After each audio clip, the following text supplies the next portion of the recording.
everybody. Welcome in. It is Monday at 6 o'clock, and that can mean only one thing.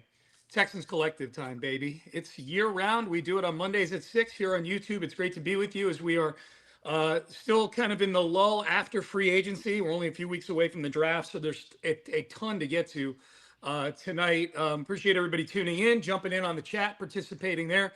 Give us a like, give us a subscribe as well. We'll talk about Prize Picks. Our sponsor here for the podcast, but let's do the introductions, get that done. I'm Sean Pendergast, one half of Payne and Pendergast. Mornings on Sports Radio 610, Landry Locker of The Locker Room with Landry Locker and SNL. Reggie Atatula, In the Loop, Sports Radio 610, 10 a.m. to 2 p.m. And then right beneath me, there's Cody Stutes, Houston Football with Cody Stutes, and of course, the other half of SNL. Gentlemen, great to talk as always. We are 2 weeks removed from the beginning of legal tampering. Seems like things have simmered down a little bit, maybe not around the NFL. It seems like now we're getting into second contract season as of today with Jackson Smith and Jigba getting a contract. So maybe we talk about that a little bit later, what that means. When's Will Anderson going to get done? But we got a lot to get to in the aftermath of the first wave of free agency. There's still a lot of guys out there, and there's a draft to get ready for as well. So let's start there. Let's start with free agency. 2 weeks in. We know the Texans have brought in a few offensive linemen. They found a new starting running back. They found a new starting safety, a couple other small pieces mixed in. So we do what we do on here. We grade, we judge, we apply evaluation. How would you guys grade the Texans and Nick Caserio so far this offseason? Solid B. I think they did a good job. And I think they've created a lot of flexibility in the draft. Regardless of what they want to do, whether they want to pivot. I think we can maybe discuss if maybe they're less likely to draft an offensive lineman early. I think we can also make the case based on recent history that they're not going to completely dismiss that. So I think it's a solid B. Not too much financial commitment, but they definitely did add some pieces and some pieces that they needed. Yeah, one of my favorite stories is my mom when she was in college. She had a college professor who said, on the first day, don't expect to get an A in this class. If you get an A, that means you're God and you know everything. If you get an A minus, that means you're the professor. So the grade starts a B plus, but I will give them a B as well in this. I think that one of the things that they did is that they covered up all the holes with dudes that reasonably can start. And I think that I would feel largely comfortable with them starting, because sometimes when you go through offseason, they go, oh, we have some answers, if you need to be the answer.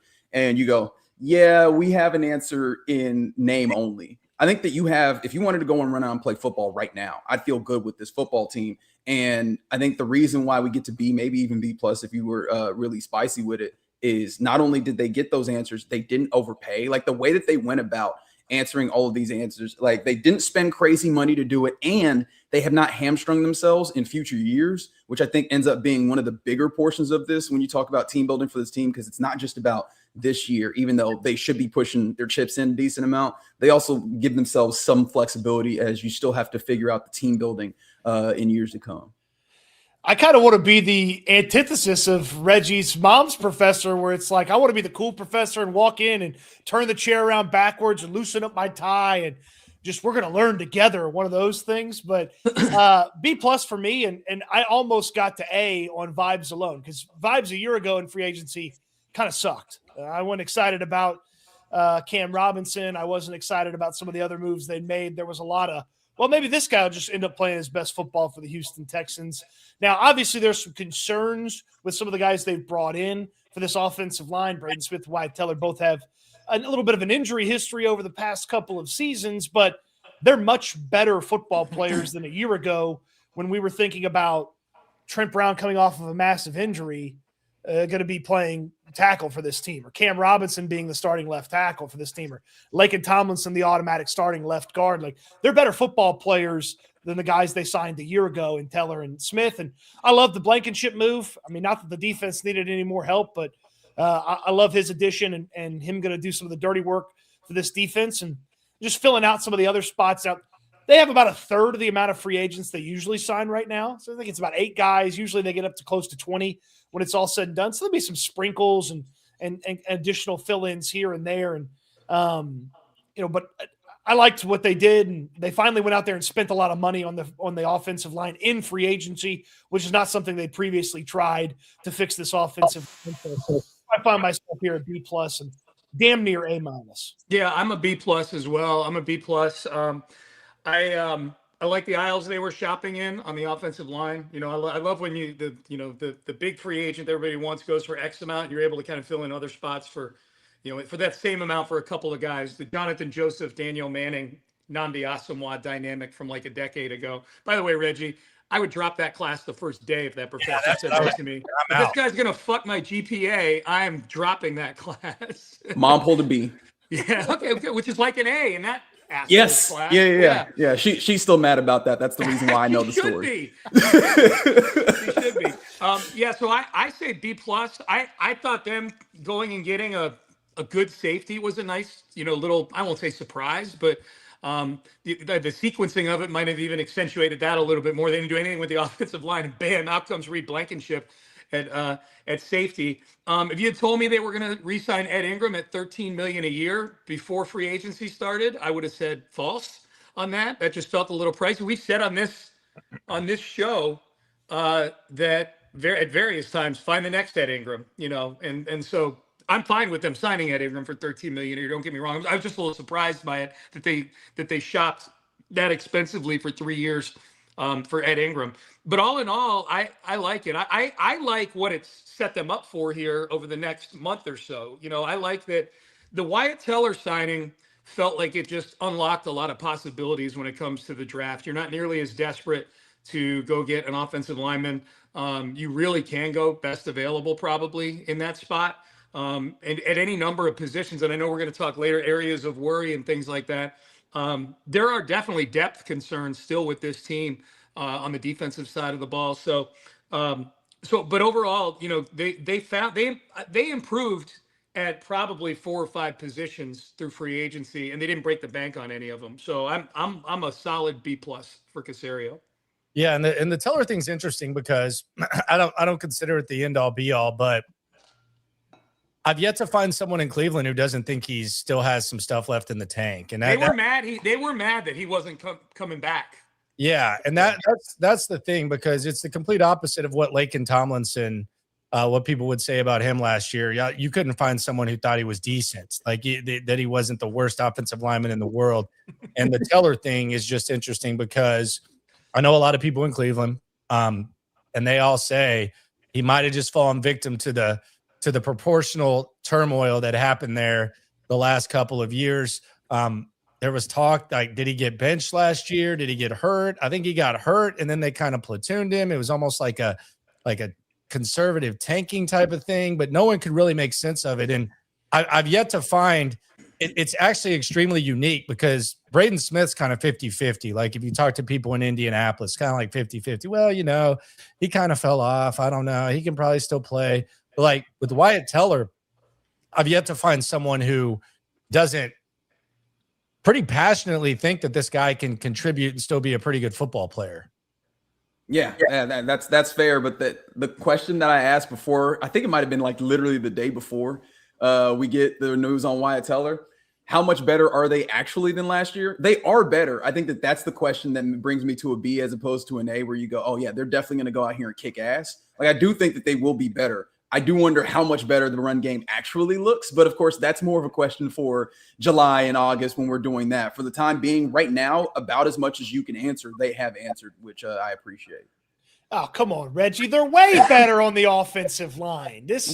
Teller is a much better football player than Laken Tomlinson. Sure. I like Braden Smith going out there. Plus, they have, again, the old Caserio, if we had to play a football game tomorrow, they've got depth that I actually would be somewhat trusting of going and playing football. If Braden Smith couldn't play right tackle, Trent Brown, healthy, a year removed from a massive knee injury, is the backup. Like, if Wyatt Teller couldn't go, yeah, Jared Patterson's not the best backup in the world, but a year ago, Jared Patterson was competing to start for this team at center. And then Evan Brown, at least a veteran who's been around the block and played some good football. It's not Jared Patterson backing up Jake Andrews and fighting for the spot. So I like the depth element of this offensive line. And Teller and Smith both feel like they have way more juice left in them than Robinson and Tomlinson did a year ago. Now, could I be sitting here holding the bag defending these guys in October because one of them falls apart? Yeah, I think there's opportunities to make sure that you're in a good spot if one of those guys falls apart. They kind of were in a tough spot if one of those guys fell apart last year, a year ago. Yeah, the question that comes up, though, and we're talking about run game because I think that's the framework that we have all of this in, at least when you talk about the ways that they talk about it being nasty, want to run the football. If you had to take a gamble, and this is like peak sports talk type stuff because we're not anywhere near that portion of this, but if you had to take a gamble and say, this team will be X in the league in run game, where are you guys right now? I would say probably, maybe on the back half, and hopefully close to the back half. I would say like just reasonably guessing. I would say that, but I do feel like this offensive line, though, it feels like even their better offensive linemen in recent years, and I don't know whether this is a good thing or a bad thing. This is just an observation about run game and everything you're talking about, Reggie.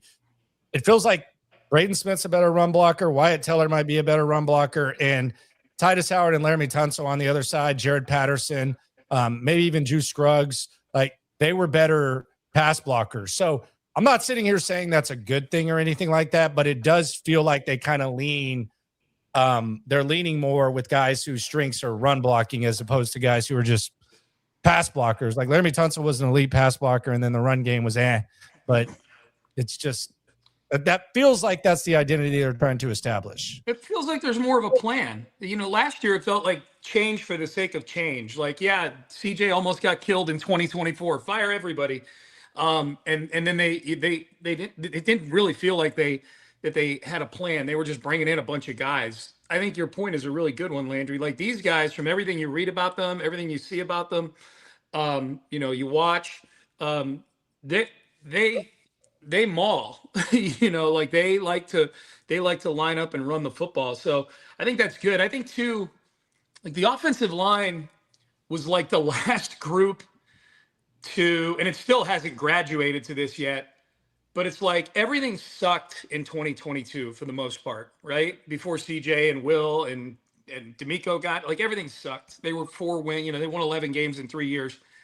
And it felt like slowly over the last couple of years, like all these guys that were part of things in the shitty years either got really quickly moved out or gradually eventually got moved out because they just got better and better and better players along the way. The offensive line is the last thing where I'm going, as I did a mock 53 man for the Houston Press today. I know it's March. Sicko. And I left I had like 6 spots for drafted rookies in that 53, right? I think they'll draft a couple off of this and that, whatever.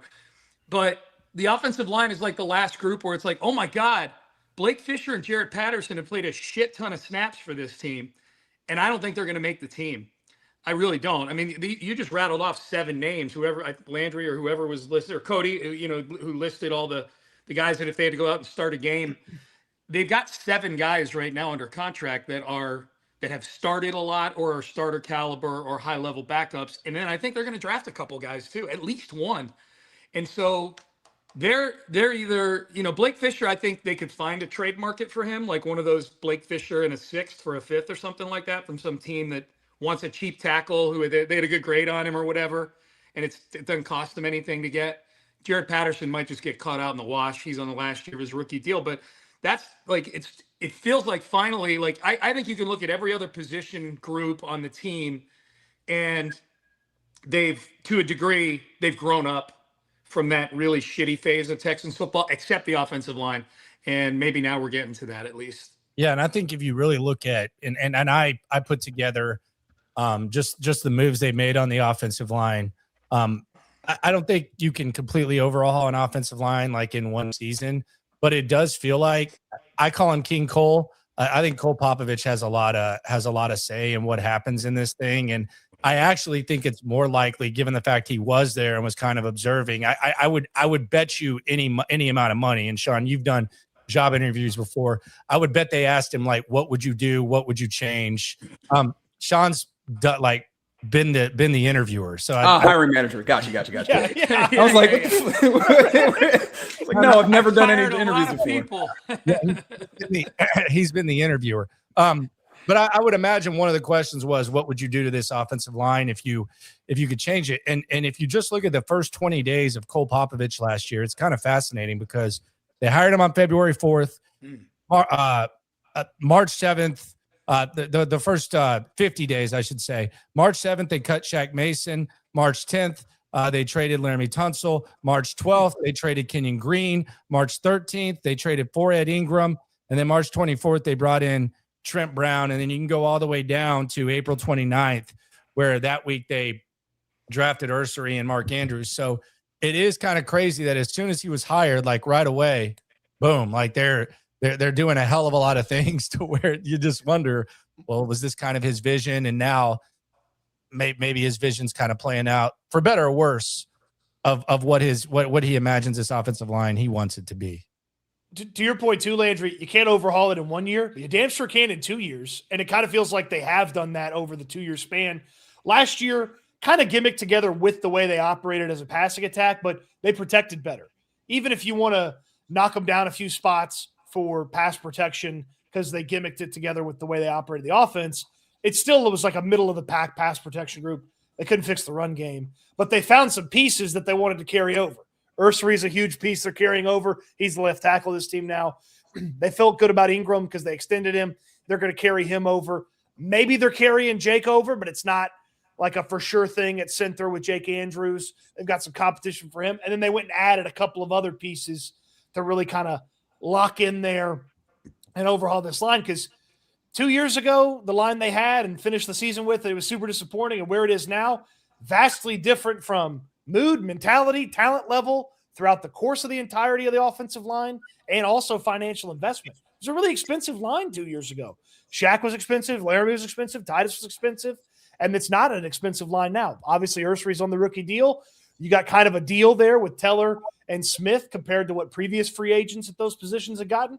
Ed's around what I thought he would get, maybe a little bit less, so maybe there's a little bit of a deal. And Andrews is on a rookie deal. So it's a much less expensive and perhaps a better offensive line, results pending here for 2026. Yeah, Health. you guys all make incredible points, and health also. The only thing I ask is, like, especially year over year, how much better do you expect a year over year? Like, how fair is it, and what's his reasonable expectation is the question that I have as I try and like temper my excitement that I think we all have. Montgomery helps this a lot too, because Montgomery and Woody as the 1-2 should be vastly better than Chubb and Woody as the 1-2. So, like, if the line's better and the running backs are better, and maybe Nick Caley's better, I feel pretty confident saying they're going to be a top 20 rushing offense. And they got a tight end that blocks. Well, that too. Foster Moreau. That too. Yes. That too. Yes. And he likes D'Amico's handshake. I like that. He likes the cut of his jib. He likes the cut of his jib. Yeah, he did an interview with Texans All Access, and Vandy's like, "So what do you think of D'Amico Ryans?" He's like, good guy, real good, a good character, good handshake. And I'm like, good handshake. Is Foster Moreau low key like a 45-year-old dude? Because that feels like something that a 45-year-old dude. Like the two cuts I've listened to of him, like he sounds like he's 50. Good handshake. He's got a really good professional haircut. Well, he looks like.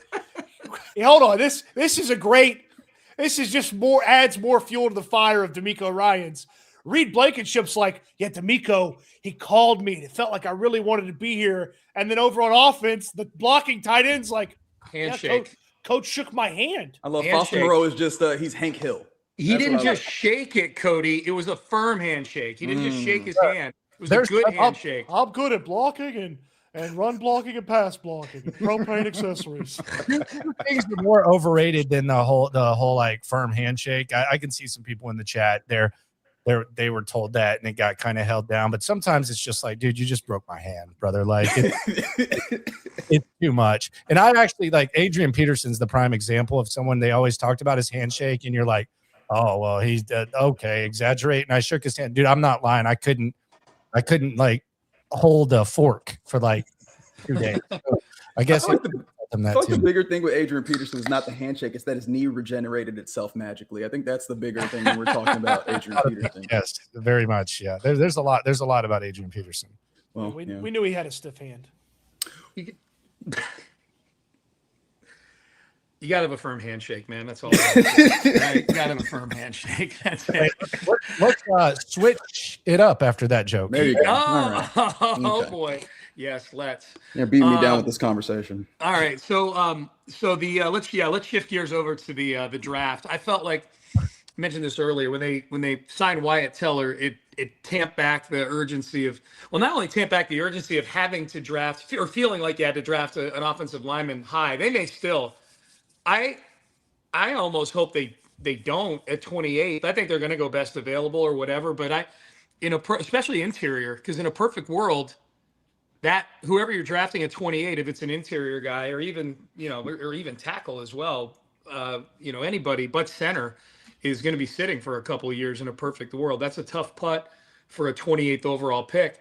But I think it's opened up. It's made it a whole lot more interesting looking at the mock drafts and things like that and wondering what they might do, because I think there's all sorts of possibilities on either side of the football. Where are you guys on what Nick Caserio and his staff what direction should they go, or do they have a direction right now?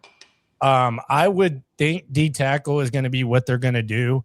Now, obviously, a lot of stuff can happen and it can change, and they can pivot, but it's just been obvious that D'Amico Ryans is foaming out the mouth for like a young DT. Like anytime he talks about a DT that's been in the draft the last few years on the opposition, it's so in depth. You can tell that he's done his homework. It's not just basic film study. There's like a lot of insight. And I also think it's a need for sure, based on the fact that, Rankins, you signed him 2 years, but you don't know how, if he's going to be good to go for two more years, and Togiai is under contract for 1 year, and they like to rotate guys. I think that D tackle is the way that they're going to go. I think it's a significant favorite on the betting board, and it feels like the mocks feel the same way when it comes to DT. Yeah, at least with that very first round pick, because really and truly, this feels like Nick Caserio has freed himself up to just go play mock draft simulator, except for real life, right? This is pure positional value. This is pure BPA. I think that we might see some trades for him to just be like, what are the things that I like, and when are you supposed to get those? And of the things that I think you could reasonably say there is any level of quote unquote need, or I guess areas of worry as we will get to, I think that they slide in kind of nicely. And the top one is, hey, defensive tackle that they could play relatively early, because that is the position where I think you could look at on this roster and go, yeah, there's a dude that could play in day one.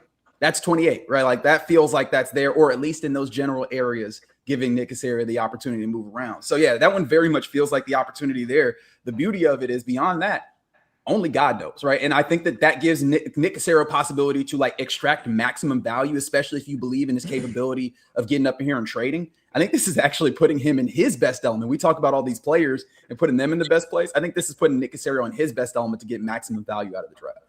I do wonder, and remember how pissy he was after the draft last year? Even the first two rounds, just kind of, it looked like he had a lot going on. Yeah, he was sad. That was his worst press conference. It was embarrassing. And I wonder if being stuck in a box where you had to get an offensive lineman, you had to get wide receivers, I wonder if that affected how he viewed that draft and maybe how they operated. And now the world is his oyster. If a player that they really like starts to fall at a position that maybe they wouldn't have taken because they needed a guard or they needed a defensive tackle, like position availability, there's a handful of defensive tackles. There's only like a couple of guards that should go in the top 50 or so. There should be 4 or 5 defensive tackles that go in the top 50. It allows them to be a little bit riskier. Like, hey, we've got 28. We've got a lot of stuff spoken for. Do we want to take a guy who's maybe fallen because of this reason or that reason and trust D'Amico Ryans and his coaching staff to revamp a guy or put him back on the right track or something like that? Like, I really like that. There's only – I mean, if they drafted a quarterback, we'd all just be very dumbfounded by that. Wide receiver probably out of there, and probably running back out of there. But outside of that, safety's out. Yeah, safety's out too. But like, you want to draft a defensive tackle, one of these linebackers that you love slips into a spot where you feel good about a linebacker. Like, you still want to add to the offensive line. Like, there's a lot of different ways, and they're not in that box. And that's where Caserio, where they can operate with those, those stacks of players that he likes to talk about. we want to move back 6 spots and still feel good about getting one of our guys. Sure. Let's add 2027 draft capital, moving back 6 spots. Or let's add another 3rd round pick, moving back a few spots. Or the fun part is somebody you really like starts to slip and you want to go move up the draft. Yeah. That's it. The 2027 thing is interesting because you see all this chatter now about how everybody's going to be loading up for next year because it's mostly teams, I would imagine, that are going to be looking for one of those quarterbacks. They're going to be loading up picks so they can maneuver and move around the draft and whatnot. Might be the Texans, by the way. Huh? Yeah, you never know, right? Yeah, I mean, they might be looking for a quarterback. You never know. I hope not, but you never know.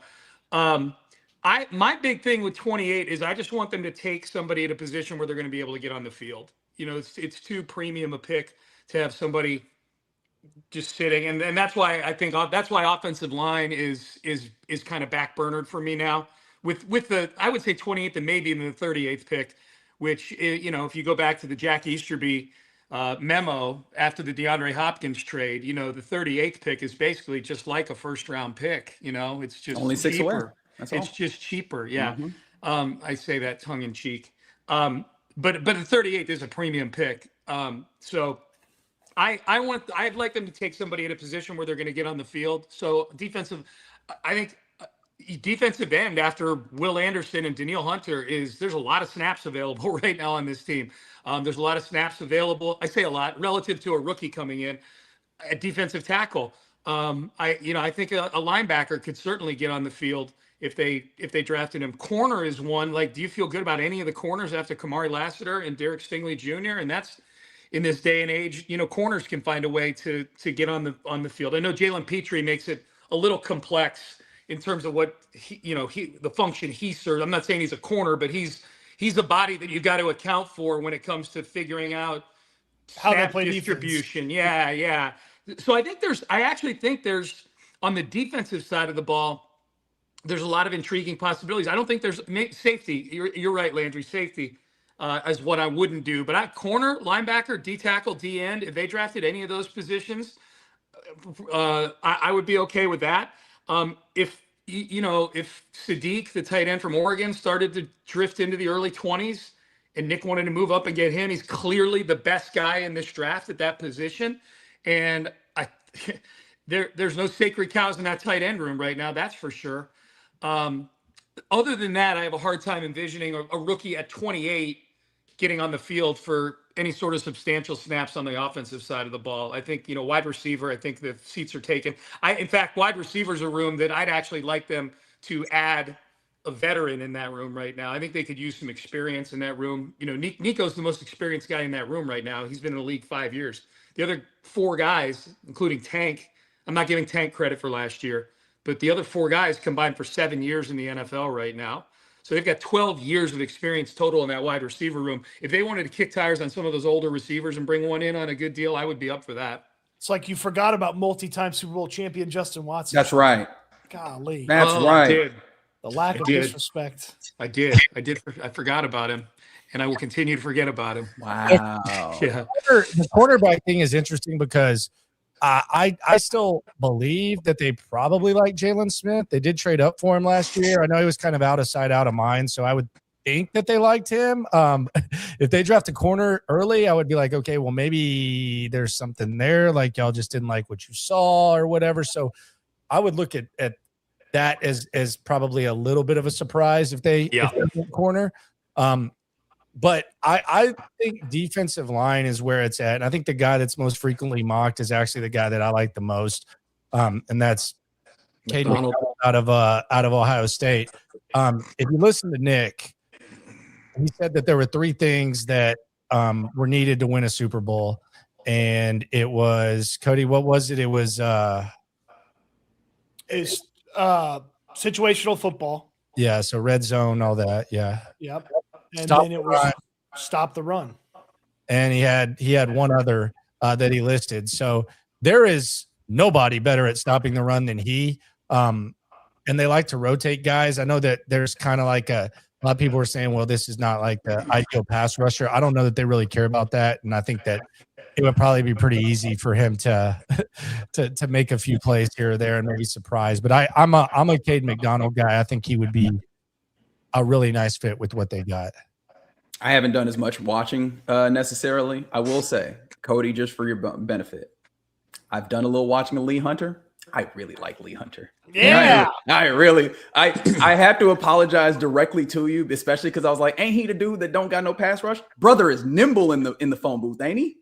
He'll be moving around. He gets around folks. I was like, okay, I kind of like this. And because you're talking about stopping the run, I really like he does a good job with his hands, eating up blocks, and then disengaging. I was like, okay, this is kind of nice. But then that little bit of I don't know, athleticism that he shows in that tight space made me go, as much as I hear you on the K McDonald, and you're right, like they don't need it. I think they like to having dudes there that can do both of those things. And I think Lee Hunter actually has a little bit more than I had realized on both of those things. Now, of course, that's a guy that people are looking at as another second round guy. And that brings me back to, Sean, what you talked about, a dude that can't get on the field. I think that I hear what you're saying, but I kind of like the idea of getting to do with the talent that you go, if we can use them, cool. And if we don't, then that means we're even in a better spot than we realize. Like as much as you don't need somebody to step in and start, I think that we might be kind of hamstringing ourselves in the same way by going, well, you got to get a guy that you need to start, which kind of defeats the purpose of you filling out all these spaces to be like, hey, we have good. If you got a guy that's good, even if you can't really play him right this moment, get him.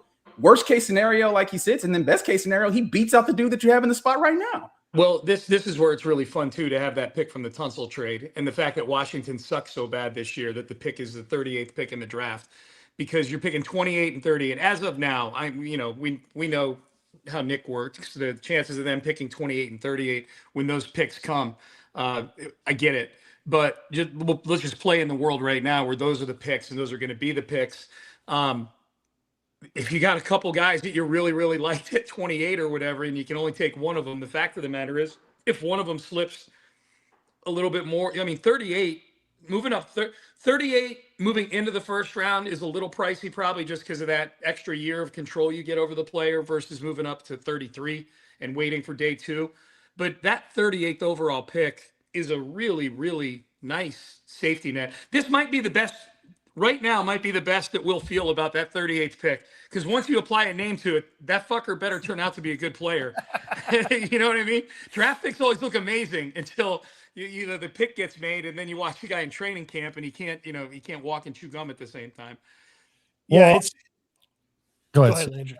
I also think that the other reason why the 38 pick looks so good is because they're good on day two. Like they're really good on day two. Like you realize that by the time the draft happens, that it will have been, and it's not because they traded all their picks or anything like that. It will have been over 3 years since they made a first round pick, or right around 3 years since they made a first round pick. Will Anderson. And in that time, they've stockpiled a hell of a lot of talent in the second round. We don't know what last year's receivers are going to end up being, but Ariante Ursary looks like you're starting left tackle, and before that, 2 Pro Bowl caliber DBs. So they've been really good on day two. And that's the other thing that's kind of exciting about them being at 38. And it's also exciting that they almost have like some icing at 28 in a recent track record of trading back and stockpiling to where they can do even more damage on day two. So that's the other thing that I like about 38. It's not just that pick and the fact that, it is the second. It's the fact that they're really good at that. Mm-hmm. And I think too, like, yes, and I've been guilty of this because I've talked about it for these past couple of years. Like, as much as I want to look forward to the future, the 2026 football season is the most important football season. So you do want guys to help in 2026 and maximize their usefulness in 2026. And yeah, getting an insurance policy for a Christmas gift wouldn't be fun until you needed said insurance policy. That's kind of where you find yourself with like an offensive lineman. Like Braden Smith and Trent Brown, significant injury histories. Wyatt Taylor's been banged up a little bit past couple of years. So, yeah, one of the first 2 picks is an offensive lineman. Okay, you may not need him, but on the off chance you do need him, I'd rather slide one of those guys in there than Jared Patterson. Well, and you're dropping him into a great room now. Whereas the room Ariante Ursary gets put in last year, even a younger, even Juice Scruggs comes in and it's Tunsil and it's Titus and it's kind of a mess. It's downtrodden Kenyon Green. That's the other thing about these guys, that they're the guys they're bringing in, like Teller and Braden Smith, both come with really solid reputations as good veteran guys. I think it's a really healthy room. And then Cole Popovich in year 2, probably more comfortable in that leadership role also. Yeah, no, you're absolutely right. Even if a guy can't get on the field, at least he's getting dropped into a good environment while he's sitting. And I think too, one of the beauties of having the spots filled is I don't have to rely on this rookie in case they're not ready. Yeah.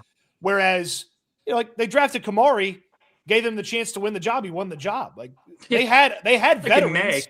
Yeah. They had veterans in his way, and he just got past him. Okay, get a bunch of guys in the building, and some linebacker you take at 38 takes CJ Speed's spot. Cool, that's great. Yeah. That's like a great thing that's a great problem to have. So while I'm not advocating for giving out insurance policies as gifts, it's not the worst thing in the world to have.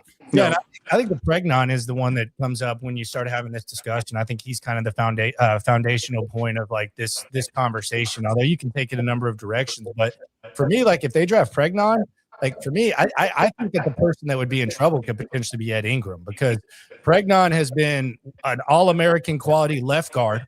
He's played some right guard. He played some right guard at Wyoming, but he's been an all-American quality left guard for a few years.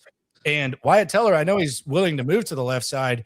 He's a multi-time All-Pro and multi-time Pro Bowler on the right side. So I think that if they do take Pregnon, I think the natural assumption is, well, what happens with Wyatt Teller? What do they do there? I would think that it would probably be Teller versus Ingram at that point. And then, hey, if you invested $13 million in Ingram and all of a sudden you kind of look at it different and he's kind of a depth guy, or maybe he finds his way, so be it. It's kind of what they did with Cam Robinson last year on less length. So I think Pregnon, if he does come, I think that's something to keep an eye on too. He's old too.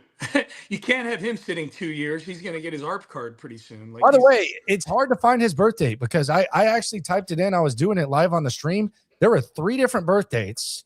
There were like 5 different ages. I don't know what was going on, but I think he's probably got to be around 25, right? 24, 25. Yeah, it's, everything I've seen is 25. But him and Akeem Messidor both like 25 years old. Yep.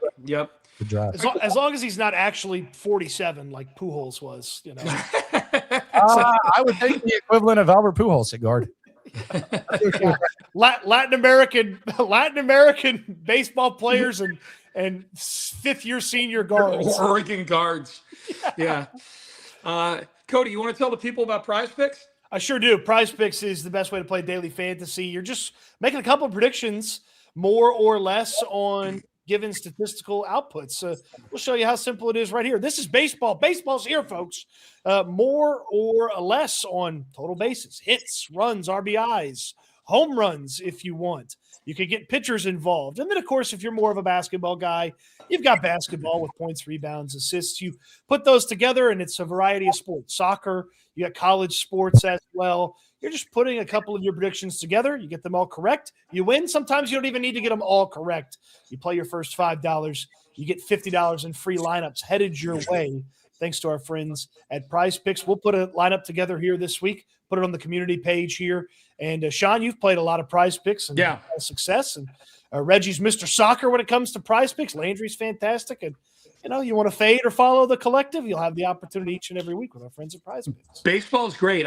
My favorite baseball stat to play on Prize Picks is number of outs a pitcher records. So starting pitchers, a lot of times the number will be 15 and a half outs. Do they make it 5 innings basically? I had good success on Prize Picks last year, just doing like 2 or 3 player lineups. You cherry pick and find the pitchers that are going against the shittiest teams.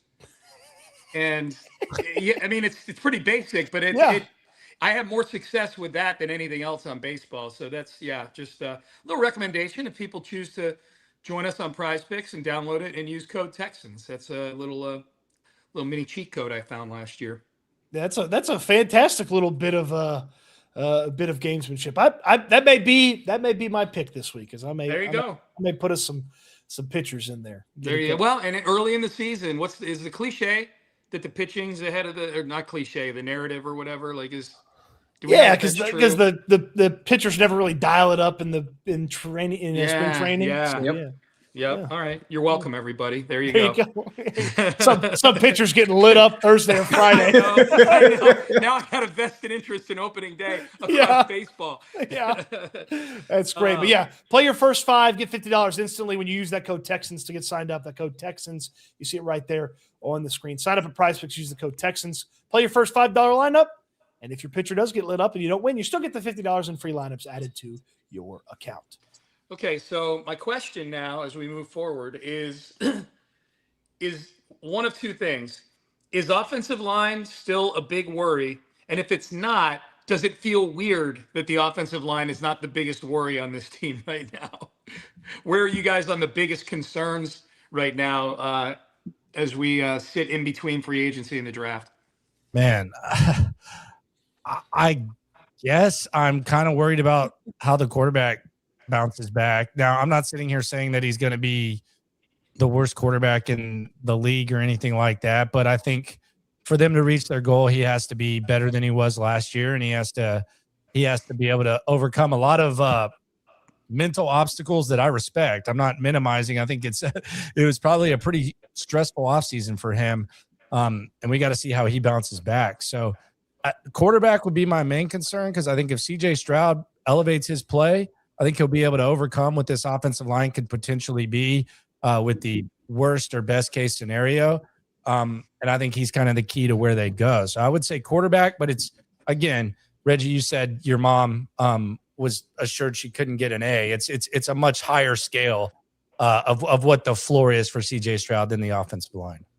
It's weird though, because offensive line in a way, yes, but in a way, I don't know how they address some of these.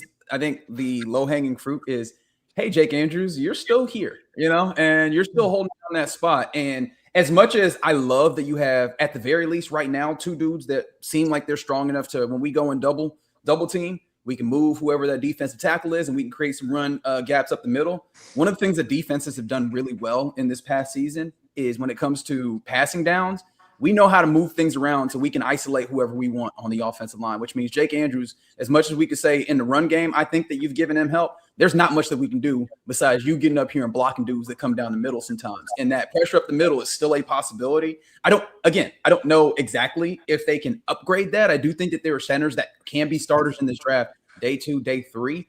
I just wonder, is that something that they're going to be committed to? And is that also something that you're certain somebody comes in and takes that job? So that's the only thing that I still think about as far as starting wise when it comes down to it. But again, I think that I understand the way that they got here, and I do think that they can maybe try and attempt to address it in the draft. It's a lot less comfortable than some of the other ways in which they have absolutely addressed some of these other things. I like how Reggie's area of concern was this locker right here. That's right. That's right. Yep. Like this guy right here, this part of the depth chart right here. I do think that there is a depth conversation for the defense because they were lucky with health last year. Yep. They had a lot of guys play 16, 17 games on defense last year.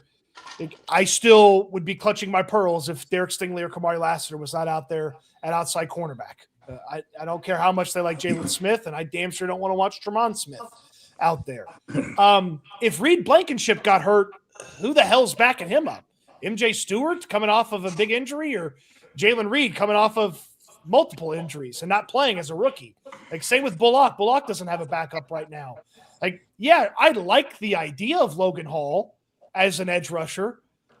Is he any good in this defense as an edge rusher? Like, I think that's so depth as a question mark for the defense. Like, yeah, there's some really good players on this defense, and they would be a very average defense if all of a sudden a couple of really good guys weren't there because they were hurt and there was no good backup for them. Yeah, it's like you're reading off my notes, Cody. I wrote defensive depth, defensive health as my biggest concerns. And you take kind of the 4 pillars, Daniil Hunter, Will Anderson, Derek Stingley, and Kamari Lassiter. And then I'll throw in Azeez Al-Shaair, Jalen Petrie. If you want to throw Kalen Bullock in there, all the guys who made the Pro Bowl or had Pro Bowl type accolades attached to them. Those are 7 guys right there. Those 7 guys missed like a half dozen games last year total. And that's just not going to happen again, man. Like, that's just crazy, crazy, or you can't count on it happening. That's just crazy injury luck. So I'm 100% with you. Defensive depth for sure. At certain corner, I'm concerned about the depth. Really, the whole secondary, I'm concerned about the depth. Edge rusher behind Will Anderson and Daniil Hunter, concerned about that. Derek Barnett, I think, is still sitting out there. You know, I don't know if they just don't want him back or if he's holding out for a better deal or if he's a vet who just he'll sign when he signs. But I'm only bringing him up because he's given them good snaps, you know, for that 20% of the snaps that Will or Daniil aren't out there. He was a real nice find there off the waiver wire and then coming back here on 1-year deals for a couple of years. So I don't know who those, maybe Logan Hall is that guy now. So we'll see. And then I said center for sure. To your point, Reggie, is, you know, like that's, that definitely feels like something they're going to be shopping for come draft time based on how the roster looks right now. And I think they did address it, Sean. Like I think bringing in Blankenship, I think D'Amico Ryans. You know how when you're grilling and the fire goes up and it kind of grazes your eyebrows, but it doesn't hit you in the face. Like that's kind of what happened with them with Miles Bryant at safety, as much as they had him last year. And I know there was like multiple injuries, but I think D'Amico knows. Okay, we can't.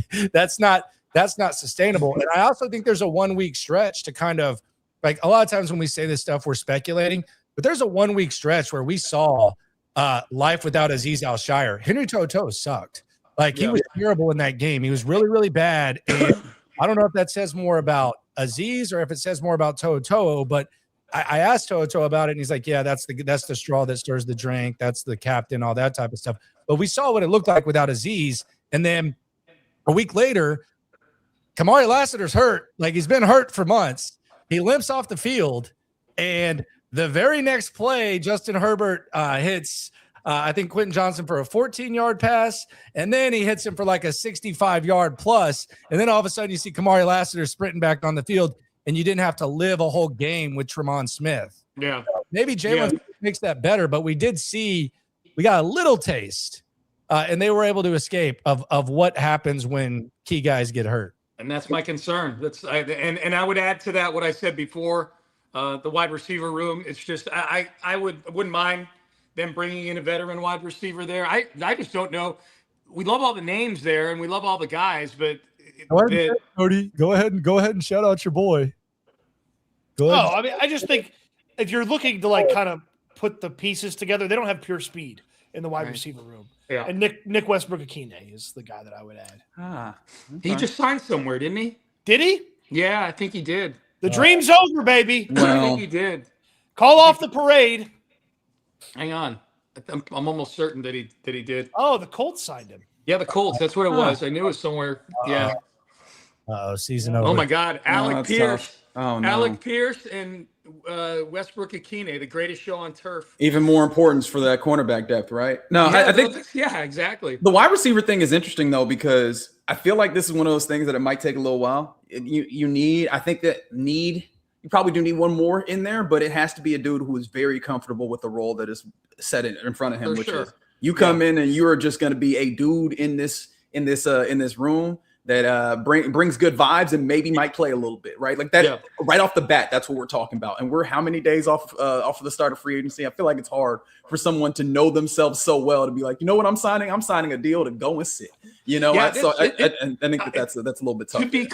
No question, Reggie. No, to be clear, it's one of those things where I'm more shaking my fist about it without knowing what the solution is to it. You know what I mean? Like I know that it's not a perfect wide receiver room right now. There's like I don't know what Tank Dell is going to be. Are we trusting that Jalen Noel makes this big jump in year 2? Xavier Hutchinson is doing the best with what the good Lord gave him, but man, that guy is never going to catch more than 35 balls. Why are you talking about him like he's in the Special Olympics? No, I'm just saying. People bring him up like he's, sometimes like he's a big impactful dude, and it's like he's not. He's made a few plays here and there, but that's about it. Nico's elite. He's great. Jaden Higgins has potential to be a really good player and came along nicely last year. But I just listed everybody in the room. So there's more question marks in that room than there are things you can count on in that room. I also don't want to give Nick Caley and this staff some veteran that they have some excuse to play over one of the young guys too. That's true. Yeah, that's fair. I don't want some slot guy coming in here and taking Jalen Knowles reps. I want him to be the slot guy. Yeah, like I wanted to be the slot guy last year. The other thing is sometimes number 12 is Nick Filet. Like he's closed on Sunday. Like Nico Collins gets injured a lot. Like and he missed. You were so proud of that one, weren't you? It was just off the dome. He missed a month when he was out the season, and he didn't play. He didn't play in the playoff game last year. So he's like a restaurant that's closed on Sunday sometimes. So that's the other thing. And I think it's like a much higher level Trent Brown, much more reliable. Like when you saw them say, "Hey, Trent Brown might be the starting right tackle," it's like, well, you need to. These guys got to be ready to step up. They did a good job last year against San Francisco. Not so much against New England, but he's Nick Filet. He's never played every game. Like the Jackson Smith and Jigba contract, like people were talking about how it's a bargain for Nico Collins. I think Nico Collins signed the contract because he knows what the deal is on that. And Jackson Smith and Jigba, you know what Jackson Smith and Jigba has? By his, like, if you pull up his stats, you know what the far left says? 3 times 17. Yeah. Like that's games played. Nico Collins has never played all 17 games, so that kind of increases the expectations that you have for your wide receivers. Yeah, without playing them 17 games, he putting up yards though. I feel like agents ain't trying to hear none of that shit. You're right, but agents trying to hear none of that shit, man. He is. Yeah. My client is excellent when he's available. I think Nico's rocking the Guardian cap next year. I really do. Oh, we can make this a whole thing. Everybody get on this Guardian cap life. Like, I feel like the Texans need to be the team that is rolling out here with the cowboy collar. You know what I mean? Like, we're protecting us, but we're also not protecting you at all. Like, I feel like that's the ethos that we need to give.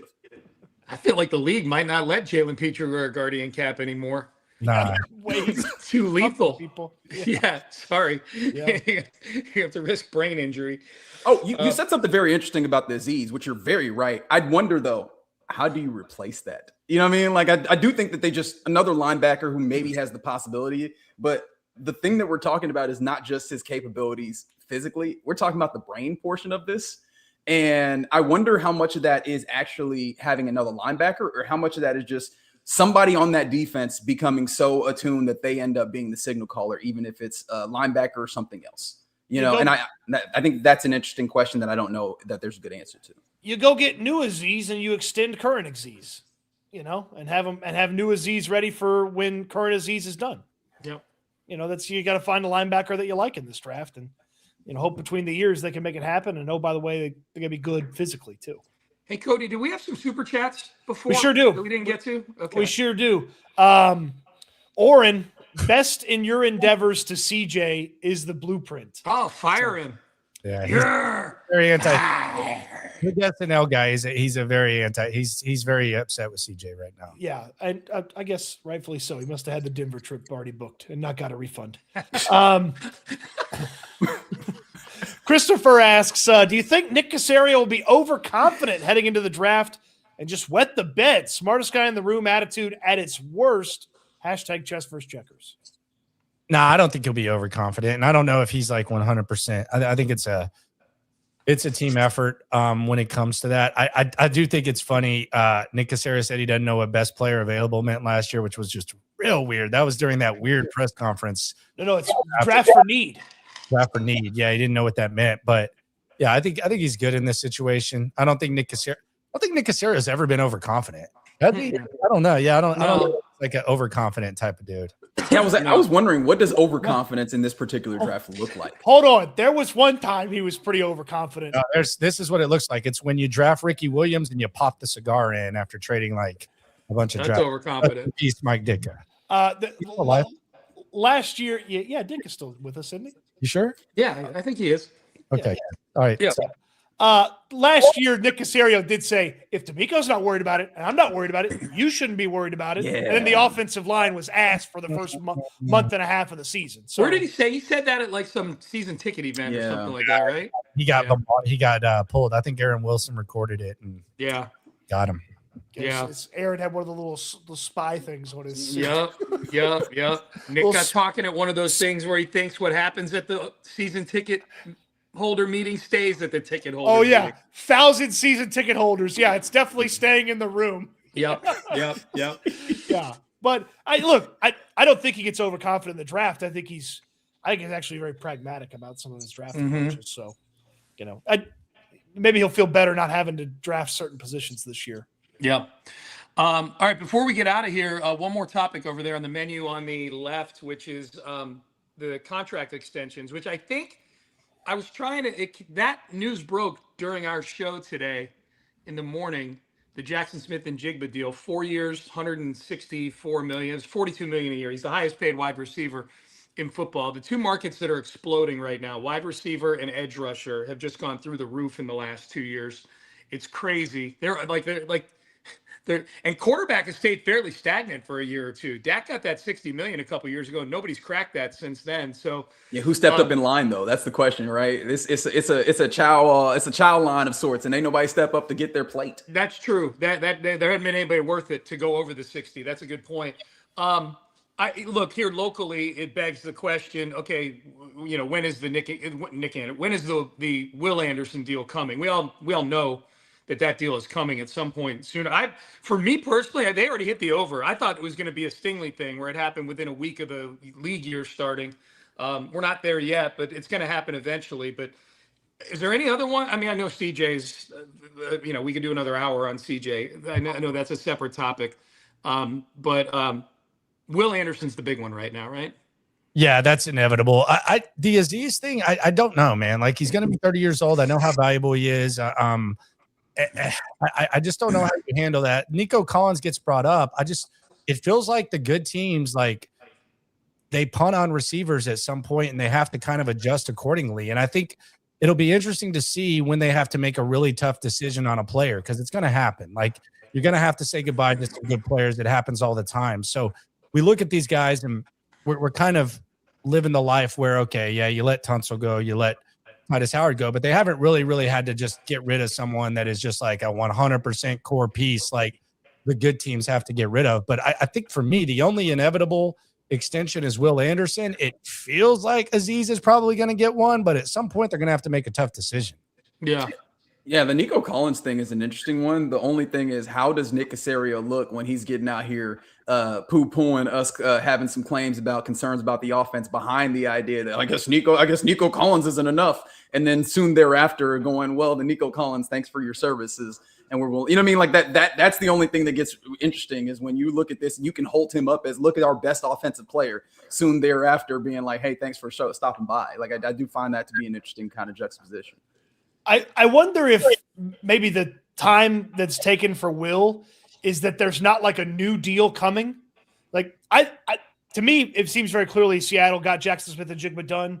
One, there's probably like a whole like sell the team thing that they need to kind of just go ahead and get that going. Yeah. But also like Puka Nacua is getting paid here pretty soon. So if that guy beats me to the market, then I have to go above it with my guy. It's like, I don't know. It's a small savings, but you get your guy done. He gets to say he's the highest paid, and then you don't have to worry about the other one. Like there's not really there's not a defender jumping Aiden Hutchinson that then Will Anderson's going to go and jump, right? Mm-hmm. Like Myles Garrett didn't get into some sort of new money, although he probably has a worthwhile conversation to go ask for some. Like Daniil already got his new money. Yeah. TJ Watt's not getting any new money. Micah's not getting any new money. So it's like, the cost of doing business. We already know it's going to be expensive. Like we'll just fine tune it all the way down to when it happens. It's not like you're waiting and costing yourself $5-10 million because somebody else is jumping up to the highest paid defensive player. Yeah. Well, we'll see what happens with that. But I thought it might be done by now. But you make good points, Cody. Can I ask a question though? Because it did feel like Nick Caserio had developed a little bit of an organizational MO of getting deals done early, and this feels like the slowdown. Does this represent the kind of the leverage point where they're now having to consider more of these things, and that's going to stop being the case? They stop being the team that gets to the deal early, so that they can not have to pay that much, and now they have to have more of that consideration. Because it did feel like they were going to hit that point where that MO had to shift. I don't know, man. Like a leverage point after giving Schultz and Daniil extension, another clear cap space. Just feels like a weird. Like when did that hit? I don't know, but they're eventually going to have to do it. And reworking Montgomery when they didn't have to rework Montgomery. Yes, that's fair. Yeah. If I'm Will Anderson's agent, I'm like, Can't we just do what the Stingley thing was? Like, can you just pay me? You pay me more than the highest paid guy, and we call it a day? Like, my favorite take is still Landry saying Togi I should hold out. That's still my favorite take of the offseason so far. I'm not even joking. That's a tremendous take. It's, I mean, he does have leverage if you wanted to do it that way. My God, what are they going to say? $3 million for Tommy Togiai is like the biggest bargain. It's like the best. Naquan Jones, you are a starter now. Yeah, It's literally the Trent Brown contract. Like it is literally the injured Trent Brown contract. yeah. The Tommy Togiai deal. Literally. Yep. I wonder if they do a deal with him. You know what I mean? Just to, just tack another year on and some extra money or whatever. Just to. That's what I'd do if I was Tommy Togiai. I'd be like, hey, Daniil got 2027 money. Can I get some 2027 money? Right. No, he's valuable, man. Like he's a valuable piece. All right, boys. This was a good one as always. Do you guys have a Spankies coming up or anything? Friday. Okay. It's 3:00. Be there, be square. Okay. And where is it for people who don't? Sharpstown, Bel Air. Cody's. Okay. Yeah. Out amongst. Spanky's on Bel Air in Sharpstown. So 7118 Bel Air Boulevard. Okay. There you go. And Reggie, the hose? Yeah, man. Crawfish time, hot outside. Hose is out, man. Hang out there, brother. Good. I always love the update. That's right. Appreciate that. So we are done. Landry, you on at 10:30 tonight also? 10:30 tonight. Going to eat at Taste of Texas right now for the anniversary. I love Taste. Nice. Oh, Taste of Texas over there in the Katy Free. That's over in your neighborhood over there, huh? Yes, sir. That's a beautiful spot, man. It's a good spot. Well, good deal. We'll go enjoy your dinner and have a great live stream tonight at 10:30. Landry Locker, the locker room with Landry Locker. And you can catch him on SNL with Cody, who's the other half of SNL, Houston Football with Cody Stutz. And of course, Reggie Atatula on In the Loop, 10 a.m. tomorrow on Sports Radio 610. I am Sean Pendergast, 6 a.m. tomorrow on Sports Radio 610. Give us a like, give us a subscribe, tell a friend. This is a great time of year to be jumping in on the Texans Collective. And a reminder to download the Prize Picks app and let's go. Use that code Texans so you can get your $50 in bonus lineups for just playing a $5 lineup. Gentlemen, this was fun as always. Thank you everybody who participated in the chat and who listened tonight. Until next Monday, end stream.